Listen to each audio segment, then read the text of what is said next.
Good morning students. आज हम DNA की स्ट्रक्चर के बारे में पढ़ेंगे। डीएनए की द्विरज्जुकी मॉडल क्या होता है, मोस्ट इम्पॉर्टेंट टॉपिक है, एग्ज़ाम में पूछा जाता है, बहुत सारे क्वेश्चंस इसमें से आते हैं। तो यहाँ हम देखेंगे सबसे पहले डीएनए का द्विरज्जुकी मॉडल। द्विरज्जुकी, रज्जु का अर्थ होता है रीड अर्थात रस्सी। तो यहाँ पर जैसा आप देख रहे हैं, दो रस्सी जैसी स्ट्रक्चर होती है और वो आपस में स्पाइरल बाइंडिंग में अरेंज रहती हैं, एंटी पैरेलल होती हैं। ये मॉडल जो है वो जेम्स वाटसन एवं फ्रांसिस क्रिक ने 1953 में दिया था, जिसके लिए इन्हें नोबेल प्राइज़ भी मिला था। इस मॉडल का आधार क्या था, आपसे पूछेंगे। जेम्स वाटसन और क्रिक ने अर्थात वाटसन और क्रिक ने जो डीएनए का डबल हेलिकल्स मॉडल दिया था, उसका आधार क्या था? तो रोजनलिन, फ्रैंकलिन एवं विलिकिंस के एक्सरे विवर्तन प्रयोग, यानी इन्होंने एक्सरे विवर्तन प्रयोग किया था। उस प्रयोग के आधार पर ही वाटसन और क्रिक ने डीएनए का द्विरज्जुकी मॉडल प्रस्तुत किया था और इन्होंने अपने मॉडल के अनुसार डीएनए के स्ट्रक्चर को समझना बहुत आसान हो गया। यहाँ पर हम देखते हैं कि डीएनए जो होता है वो एक स्पाइरल बाइंडिंग में अरेंज होता है। दोनों रज्जु जो आप देख रहे हैं ये बनी होती है शर्करा और फास्फेट की।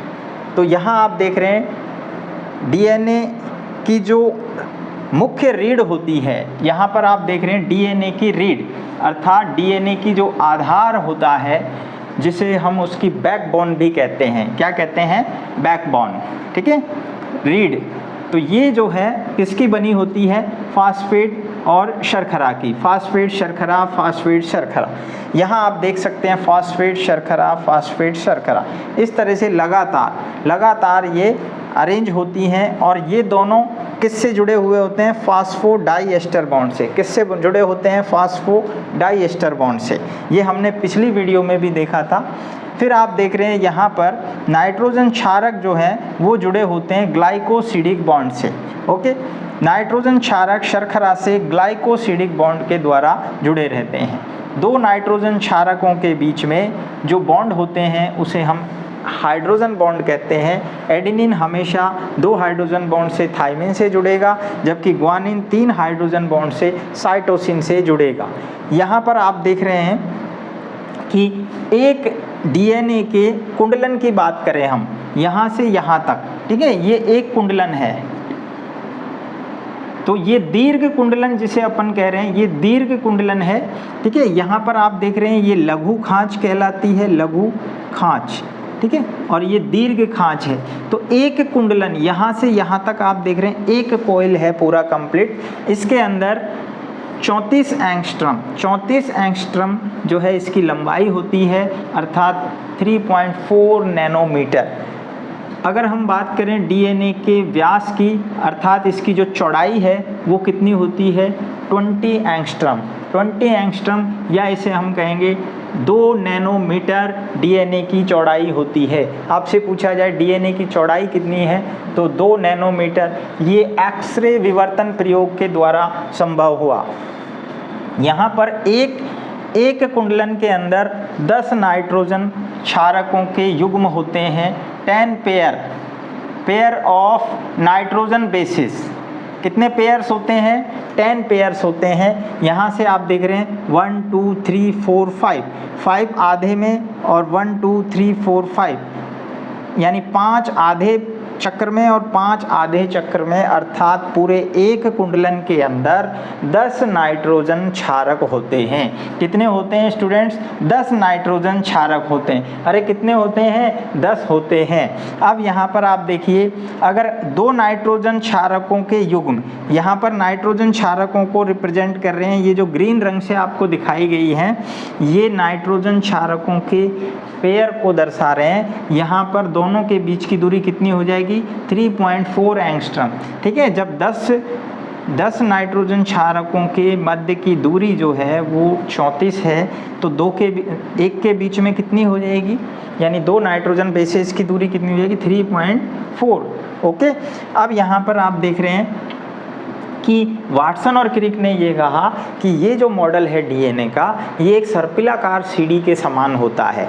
जैसे सर्पिलाकार सीढ़ी होती है तो सीढ़ी की दोनों रेलिंग आप देख रहे हैं, दोनों रेलिंग जो होती हैं वो तो फास्फेट शर्करा से बनी है। जो सीढ़ियाँ होती हैं वो किससे बनी होती है? वो नाइट्रोजन बेसिस के पेयर से बनी है, यानी नाइट्रोजन क्षारकों के युग्मों से बनी होती है। अब यहाँ पर आप देखेंगे जो सबसे इम्पोर्टेंट चीज़ है कि आप कहते हैं एक सिरे को हमने कहा 3' सिरा, दूसरे को हम कह रहे हैं 5' सिरा।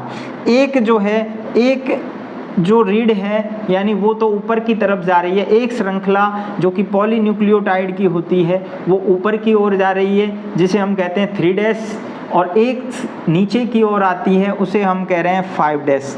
तो यहाँ पर एंटी पैरेलल, इसी को ही हम प्रति समांतर कहते हैं। प्रति समांतर एंटी पैरेलल। तो ध्यान रखना डीएनए के स्ट्रक्चर में पॉलीन्यूक्लियोटाइड की 2 एंटी पैरेलल श्रृंखलाएं कुंडलित अर्थात स्पाइरल बाइंडिंग में रहती हैं। अब इनके बीच की दूरी हमेशा बराबर रहेगी। ये बात चारगाफ ने कही थी कि एक प्यूरिन दूसरी साइटोसिन से जुड़ेगी, एक प्यूरिन दूसरी जो है पिरिमिडीन से, एक प्यूरिन पिरिमिडीन से बॉन्डिंग करेगी। ये जो है इनको बराबर दूरी में बनाए रखेंगे। ठीक, यहाँ पर आप देख रहे हैं 3' सिरा कौन सा होगा? ये हमने कहा पहला कार्बन, ये दूसरा कार्बन, ये तीसरा कार्बन, ये चौथा और यहाँ 5, अर्थात ये 3 कार्बन। ये कौन सा हो गया? 5। ये कौन सा हो जाएगा? 3। तो इसे हम कहेंगे 3' सिरा, ये कहलाएगा 5' सिरा। यहाँ पर आप देखेंगे ये कौन सा हो जाएगा?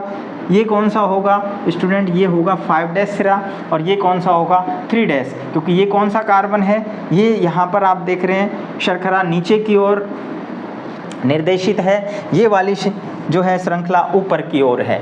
तो यहाँ पर आपको समझ में आ गया होगा दोनों के बीच की दूरी, दोनों के रीढ़ का जो बनाने का तरीका है वो किस प्रकार से है, किस प्रकार अरेंज है। तो ये डीएनए का द्विरज्जुकी मॉडल मोस्ट इम्पोर्टेंट एग्ज़ाम की दृष्टि से। तो देखने के लिए वीडियो बहुत बहुत धन्यवाद। आप आगे भी सभी वीडियोज़ को देखते रहें। अपन लगातार पूरी बायोलॉजी को इसी प्रकार करेंगे।